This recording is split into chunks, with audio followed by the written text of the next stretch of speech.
देखो, कई दिनों से ब्रिक्स की मीटिंग बहुत चर्चा में है जो साउथ अफ्रीका में होने वाली है। तो तुमको पता होगा आईसीसी ने व्लादिमीर पुतिन को अरेस्ट करने के लिए वारंट इशू कर दिया है। ठीक है।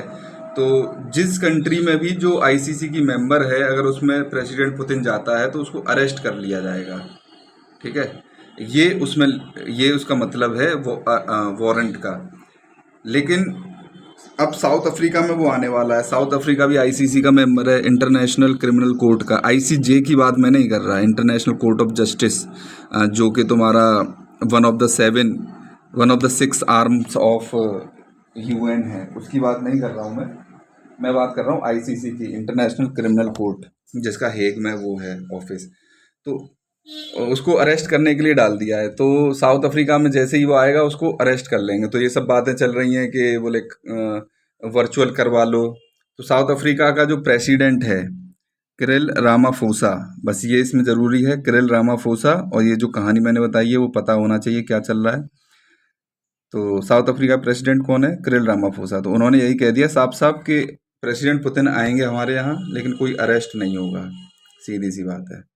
ठीक है, तो याद रखना। और दूसरा ये है, न्यूजीलैंड के प्राइम मिनिस्टर क्रिस हिपकिंस। तो ये अभी बने थे न्यूज़ में, अपॉइंटमेंट्स में ये न्यूज़ में थे, तो मैंने इसको बता दिया है। Chris Hipkins is from New Zealand और president Cyril Ramaphosa is from South Africa. जो 2020 में पेंडेमिक आया था उसकी वजह से क्या हुआ, स्कूलों में परफॉर्मेंस ख़राब हो गई है बच्चों की पढ़ने की, टीचर्स की पढ़ाने की। ठीक है। तो लर्निंग आउटकम्स डिस्ट्रिक्ट्स में कम आने लगे हैं। तो उसको मेज़र करने के लिए performance grading index for districts ये लॉन्च किया है मिनिस्ट्री ऑफ एजुकेशन ने। कितनी कम हुई है, क्या कम हुई है, इससे हमें कोई मतलब नहीं है। द परफॉर्मेंस ग्रेडिंग इंडेक्स है वो डिस्ट्रिक्ट के लिए लॉन्च किया गया है। वो किसने लॉन्च किया है? मिनिस्ट्री ऑफ एजुकेशन ने। बस इतना ही ज़रूरी है। कुछ दिन पहले मैंने बताया था कि सरकार ने बैन कर दिया है एफसीआई से, कह के कि तुम ओएमओ, ओपन मार्केट ऑपरेशंस नहीं करोगे। क्योंकि भाई इस बार बारिश वारिश हो गई तो बहुत सारे गेहूं वगैरह नष्ट हो गए हैं। ठीक है।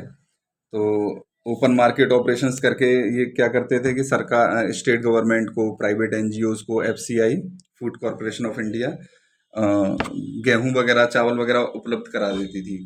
तो चूंकि अब कम है तो सरकार ने मना कर दिया, बोले कि हम फ्री में दे तो रहे हैं, तुमको क्या ज़रूरत है ना।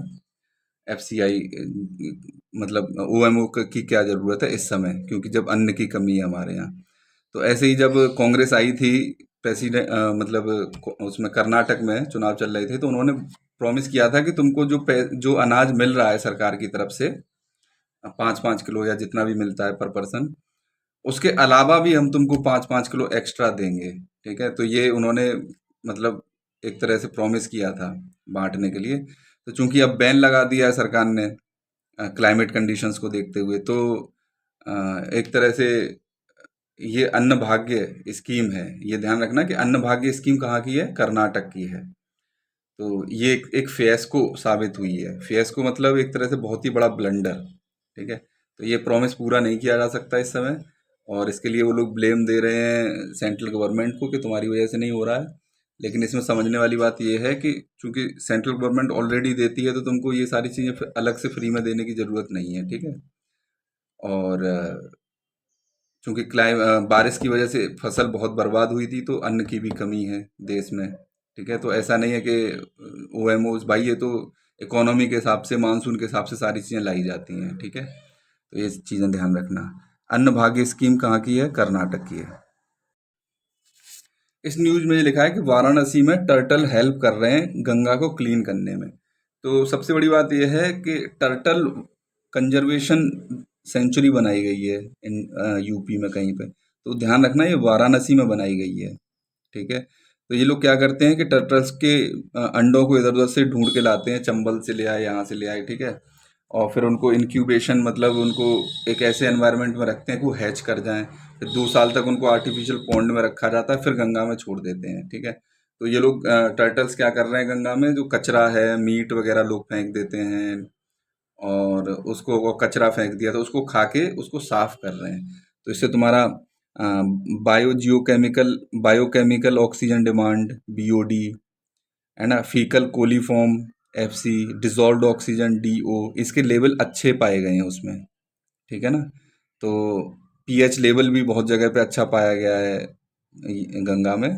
तो अगर तुमको बीओडी, एफसीओ और डीओ ये सब क्या होते हैं इसके लिए चाहिए तो कमेंट में बता देना, मैं अलग से इसको एक्सप्लेन कर दूंगा। तो मेन चीज़ ये है कि वाराणसी में है तुम्हारी turtle conservation reserve. Okay, Uttar Pradesh के वाराणसी में। अब इंग्लिश की बात कर लेते हैं। इसमें दो टर्म आए हैं, इन द नाइट और एट द नाइट में दोनों में से कौन सा सही है ये पूछा है किसी ने। तो ग्रामेटिकली दोनों ही सही हैं। इन द नाइट जब हम बात करते हैं जनरली जब सभी नाइट्स की कोई बात कर रहा हो, तो at the night, sorry at the night की जब हम बात करते हैं जब कोई सभी नाइट्स की एक साथ बात कर रहा हो। जैसे कोई कहे I I have trouble sleeping at night, तो बोलेगा कि मुझे हर रात को सोने में दिक्कत होती है, ठीक है कि नहीं। तो बोलेगा पोस्टमैन कम्स एट नाइट, तो बोलेगा पोस्टमैन जब भी आता है वो रात को ही आता है, मतलब कंटिन्यूटी की बात की जाएगी तो उसमें एट द नाइट।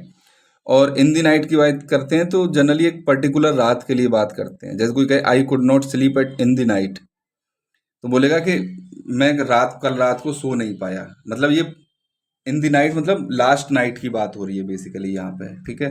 तो at night basically continuous nights के लिए बात करते हैं, और इन द नाइट्स किसी एक पर्टिकुलर रात के लिए, ठीक है। और बटर समवन अप, तो बटर अप का मतलब होता है किसी से चीनी चुपड़ी बातें करके अपना काम निकालना, ठीक है। तो स्टॉप बटरिंग हिम अप ऐसे बोलते हैं ना, तो उसकी चापलूसी करना बंद कर दे बोल के। तो बटर समवन अप का मतलब होता है किसी की चापलूसी करके अपना काम निकालना। जैसे लोग काम कर रहे होते हैं तो अपने बॉस को बटर अप करते रहते हैं कि अच्छा प्रमोशन टाइप का मिल जाए या कुछ इंक्रीमेंट मिल जाए, इसको बटरिंग अप बोलते हैं। ओके।